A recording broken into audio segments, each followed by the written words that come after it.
Bonjour les cancers, bienvenue sur votre nouvelle vidéo des énergies du mois de juin 2020. J'espère que vous allez bien les cancers, que vous êtes en forme, que le déconfinement s'est très bien passé, que ça vous a redonné de l'énergie, de retrouver un petit peu cet élan de liberté avec des règles certes, mais quand même c'est déjà pas mal. En tous les cas, voilà, j'espère que vous allez bien. Alors pour ce tirage, j'ai utilisé le tarot du féminin sacré, le tarot psychique, l'oracle de l'énergie, et ensuite en carte conseil, on aura le chemin pavé d'or, l'oracle des chakras et l'oracle des amoureux. Je les ai pas encore tirés, comme le mois dernier, donc on le fera ensemble tout à l'heure, sans problème. Je me permets de vous rappeler que ce tirage il est général, il ne peut pas correspondre à tout le monde, vous le savez, c'est normal. Dans ce cas, je vous invite à aller consulter votre signe ascendant et ou votre signe lunaire, mince. Voilà, et bien allez, on y va. Hop, j'ai tout dit, c'est parti. De façon générale, qu'est-ce qui va se passer pour le cancer? Alors, hop, c'était pas dans ce sens. Voilà, 2 d'épée, valet d'épée et 4 de denier. Alors déjà les cancers, vous rentrez dans un mois de juin où il y a du doute, d'accord, il y a du mental, il y a de la réflexion, on doit choisir entre plusieurs possibilités. Le 2 d'épée, c'est vraiment le doute qui est instauré, on ne sait pas, on est un peu dans ses pensées, on ne sait pas si on doit aller à droite, si on doit aller à gauche ou rester au centre. Enfin voilà, il y a toute une réflexion, peut-être qu'il y a des opportunités qui vous sont proposées et vous ne savez pas quelle direction prendre. Ce qui peut paraître un petit peu logique puisque on est à court terme, on a du mal à visualiser le monde de demain. Et je pense que ça peut vous bloquer, vous les cancers, de ne pas pouvoir vous projeter, puisque vous êtes souvent dans vos... Le cancer est souvent dans ses rêves, dans son monde, dans sa bulle, et il a besoin de pouvoir se projeter, mine de rien. C'est un intuitif, il a besoin d'avoir un peu plus d'éléments pour faire ses choix. Donc voilà, mais en tout cas, on voit que vous allez réfléchir, parce qu'ici, on a le valet d'épée, donc on est toujours dans le mental et la communication. Et ce valet, lui, il va venir nous dire qu'il y a une certaine logique dans votre réflexion et vous ne laissez rien au hasard, d'accord? C'est vraiment le valet d'épée, c'est l'étude, c'est on étudie, on fait des formations, on fait des stages, enfin voilà, c'est vraiment l'ado qui est au collège ou au lycée, enfin voilà, c'est vraiment l'idée de cette carte-là, c'est-à-dire qu'on va venir étudier. Donc ici, vous avez un choix et vous allez étudier toutes les possibilités qui s'offrent à vous pour pouvoir faire le meilleur choix, d'accord? Pourquoi vous allez étudier très patiemment ce choix-là? Parce qu'ici, on a le cas de denier. Le cas de denier, c'est qu'on n'a pas envie de perdre. On n'a pas envie de se faire léser ou biaiser. On n'a pas envie de perdre ce que l'on a. On veut que le choix que l'on va faire soit fructueux. À juste titre, hein, qui n'a pas envie de ça? Donc voilà, il y a quelque chose qui pèse, il y a quelque chose d'important. Ça peut être en lien aussi de ne pas vouloir perdre de l'argent, de ne pas vouloir perdre un bien ou du matériel ou un confort. Il y a cette idée vraiment de... On n'a pas envie de chuter, d'accord? On voit ici qu'il y a des anges qui sont en train de chuter. On n'a pas envie de ça. Nous, on veut juste entrer dans la lumière et pas forcément perdre des plumes comme les anges ici en ont perdu. C'est pour ça que vous allez mûrement réfléchir sur ce qui va se passer au mois de juin. Ça peut être une proposition d'emploi où on n'a pas envie de perdre sa place parce que peut-être qu'elle n'est pas si nulle que ça.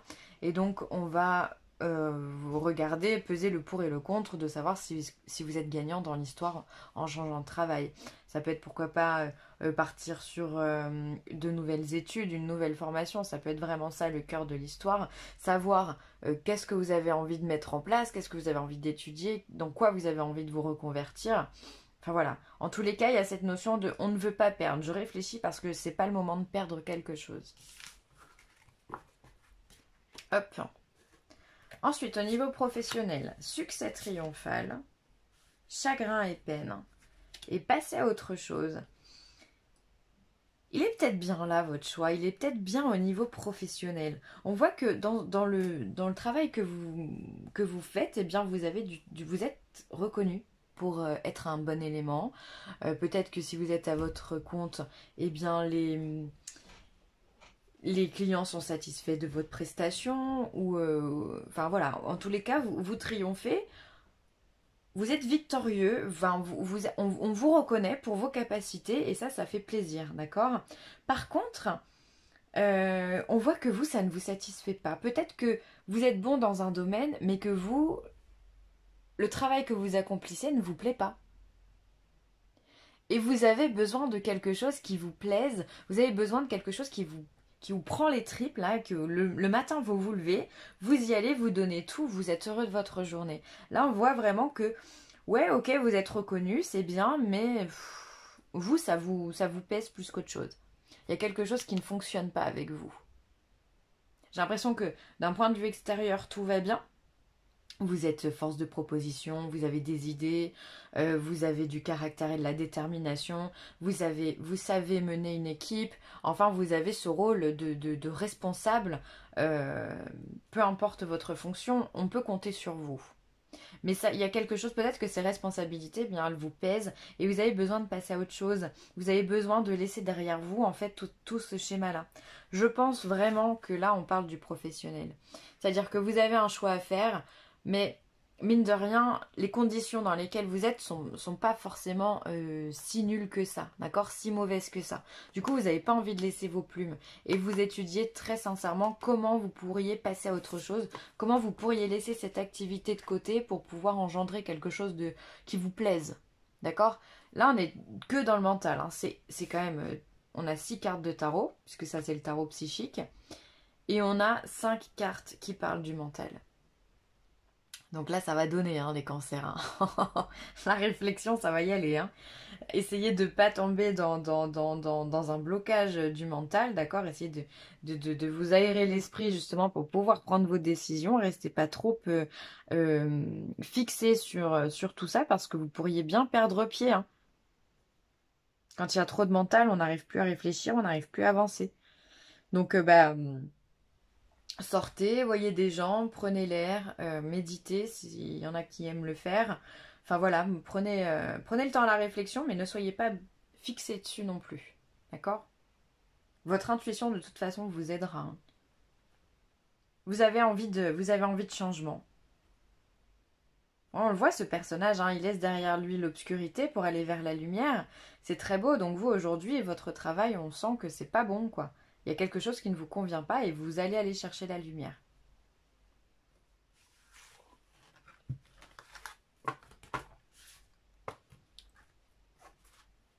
Ensuite, au niveau sentimental, on a l'attachement. On a le 7e chakra, donc l'ange Uriel, et on a un homme qui tient un cœur. Je pense qu'il y a beaucoup d'amour, il y a beaucoup de personnes qui vont tomber amoureux ou qui vont avoir un petit coup de foudre. Il y a pas mal de choses comme ça en ce moment, au mois de juin. Je sais pas si c'est le printemps qui fait que voilà, on a envie d'aimer, on a envie d'être amoureux, mais ça fonctionne en tous les cas.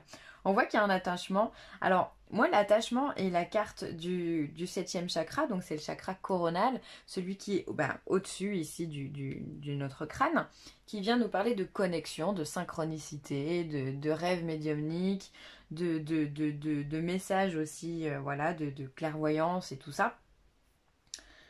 Eh bien, ces deux cartes me laissent dire qu'effectivement, il pourrait y avoir des coups de foudre. Il pourrait y avoir des âmes sœurs qui se rencontrent au premier regard et bim, ça le fait, on tombe amoureux très rapidement. On voit que c'est réciproque puisqu'on a un homme qui tient un cœur. Alors soit vous êtes un homme et vous allez tomber amoureux, soit mesdames, vous allez tomber amoureuse d'un homme. D'accord? Et d'un homme qui a cet amour réciproque parce que c'est un homme qui est prêt à donner son cœur, qui est prêt à partager son cœur avec quelqu'un. Donc c'est plutôt ultra positif. C'est-à-dire que là, il y a vraiment, pour les célibataires, il y a de la rencontre. Il y a des choses qui arrivent et de façon instinctive. C'est vraiment le scénario du... Je me balade pour faire mes courses et je tombe, bim... Au premier regard, il se passe quelque chose. Je tombe face à face à un homme, voilà, on s'y attend pas. Ça peut être en soirée, avec des amis. Voilà, on fait de nouvelles rencontres et effectivement, ça match. Ça match, c'est très positif. Alors attention à l'attachement également, parce que c'est une carte qui a double sens. Puisque l'attachement, on peut tomber amoureux, on peut avoir des sentiments et s'attacher à quelqu'un, c'est très bien. Mais il peut y avoir aussi cette notion de possessivité et de jalousie. Donc pour toutes les personnes qui seraient comme ça, faites attention et essayez de maîtriser justement cette jalousie, cette possessivité qui pourrait justement nuire à un couple. Donc là, on va peut-être un peu plus parler pour les gens qui sont en couple. Ça pourrait être un homme à qui ça nuit, ou alors vous nuisez à un homme. Et donc dans ce cas, attention parce que le cheminement, il peut être un peu compliqué. Donc, si pour toutes les personnes qui se sentent un peu trop attachées, qui n'arrivent pas justement à lâcher prise par rapport à cet amour, on vous demande vraiment de vous concentrer sur votre intuition. Votre intuition est juste. Vous êtes un signe d'eau, vous êtes connecté quoi qu'il arrive. Donc là, vraiment, faites attention à tous ces messages qu'on vous envoie, à tous vos ressentis. Il n'y a pas de faux ressentis. Donc faites-vous confiance, d'accord? Ne débordez pas dans un attachement trop obsessionnel. Hop, allez, un petit coup de café. Et on y va. Alors qu'est-ce qu'on va prendre? Eh bien on va prendre l'oracle des chakras. Allez, qu'est-ce que l'oracle des chakras a à dire au cancer pour le mois de juin 2020? Qu'est-ce qu'on vient de dire au cancer pour le mois de juin 2020? Elle saute. Amour propre, assurance, estime de soi, confiance en soi, fierté. Ça, c'est excellent. On a une carte qui vient nous parler du chakra du plexus solaire. Oh là là, il est venu de loin celui-là. J'arrivais plus à trouver le nom. Voilà, donc c'est celui qui est au-dessus du nombril. Vraiment au niveau du sous la poitrine et au-dessus du nombril. Voilà, et c'est celui qui vient vous parler justement. Il est de couleur jaune et il vient nous parler de tout ça, de votre assurance. Il vient vous donner la confiance. C'est un peu le soleil des chakras, quoi. C'est celui qui vous donne la foi, l'énergie. On a le chakra sacré en bas et qui lui va être de couleur orange et qui va vous donner des envies, des impulsions, des petites idées, des graines à planter, à faire germer. Et justement, avec ce chakra du plexus solaire, eh bien, on va venir concrétiser tout ça. Ça va nous apporter tous les moyens possibles pour mettre en œuvre ce que l'on a envie de réaliser. Donc on va être dans la joie, on va être dans la confiance en soi, dans l'assurance, on va avoir envie de tout donner pour pouvoir mettre à bien tout ça. Donc, pour ceux qui n'arrivent pas à faire leur choix, comme on l'a vu précédemment, je vous invite à travailler sur votre chakra du plexus solaire, à inviter la couleur jaune à rentrer dans votre corps, à faire briller cette couleur comme un soleil, hein, vraiment, faites-le tourner dans le bon sens, faites vibrer cette couleur à l'intérieur de vous, d'accord? Prenez aussi des bains de soleil, pourquoi pas, ça va vous apporter de la vitamine D, ça va vous faire du bien et ça va vous faire rayonner. Donc là, je vous invite vivement à travailler sur ça pour que vous puissiez prendre vos choix et notamment passer à autre chose d'un point de vue professionnel. Je ne pense pas que vous soyez d'un caractère à manquer de confiance en vous, en tous les cas en général, mais là, il pourrait bien qu'il y ait cette notion à remettre en place, d'accord? Pour pouvoir vous redonner de nouvelles idées et surtout remettre en place une belle impulsion.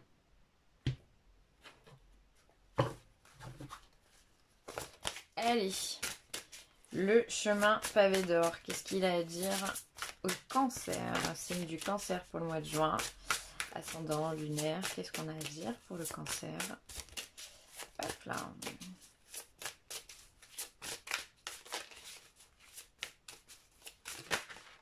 Allez, tac tac. La montagne de jade. Alors ça c'est une très belle carte puisque le jade c'est une pierre qui est toute particulière. Elle est très connue au Japon par exemple, dans les pays orientaux, pardon, pour apporter une certaine sagesse. Alors il en existe de plusieurs couleurs, d'accord? Par exemple la jade rose va vous apporter l'amour, la jade verte l'abondance et la prospérité. La jade blanche, si je dis pas de bêtises, ça doit être la paix intérieure et la sérénité. Bref, en tous les cas, on vous demande de travailler cette valeur. Vous avez de la valeur. Pour moi, c'est vraiment ce que j'entends. Et la montagne de jade, là, pour le coup, représentée en vert, vient vous dire que vous marchez sur une montagne d'abondance, d'accord? Il suffit simplement de vous baisser à ramasser l'abondance. L'abondance est tout autour de vous. Parfois, il suffit d'ouvrir les yeux, d'accord? On vous dit que vous êtes quelqu'un de plein de richesses, plein de bonnes intentions, voilà, vous êtes authentique et vous vibrez ça. Donc une fois que vous aurez repris votre assurance, vous allez pouvoir être en possibilité de pouvoir redonner votre sagesse, votre abondance d'amour, votre abondance financière. Enfin voilà, vous allez retrouver toutes ces richesses-là à l'intérieur de vous. Très très belle carte. c'est la sérénité, la paix. Vraiment, la jade, hein, c'est une pierre qui est assez coûteuse déjà. Et c'est signe de richesse hein, dans les pays asiates. Et c'est vrai que voilà, je suis contente que vous l'ayez parce que ça veut dire que vous avez cette richesse en vous et que vous pouvez la distribuer, d'accord? Montrez-la. Peu importe la qualité que vous voulez mettre en avant, montrez votre richesse. Et ensuite, on a cette carte qui a sauté. La passion, tu es doté de magnétisme et de séduction en ce moment, profites-en. C'est ce que je vous disais tout à l'heure, c'est qu'on voit que vous avez au niveau sentimental, vous avez l'intuition, il pourrait y avoir du coup de foudre dans l'air, d'accord? Donc le coup de foudre, c'est forcément dû à du magnétisme, à un charisme particulier, à une connexion particulière. Attention à la passion avec la carte de l'attachement, comme je vous l'ai dit, ça pourrait vous jouer des tours. Voilà les amis, je vais m'arrêter là. Merci d'avoir écouté cette vidéo. N'hésitez pas à partager, à liker ou à commenter. Et puis ben, je vous souhaite plein de belles choses. Allez, à plus tard. Ciao.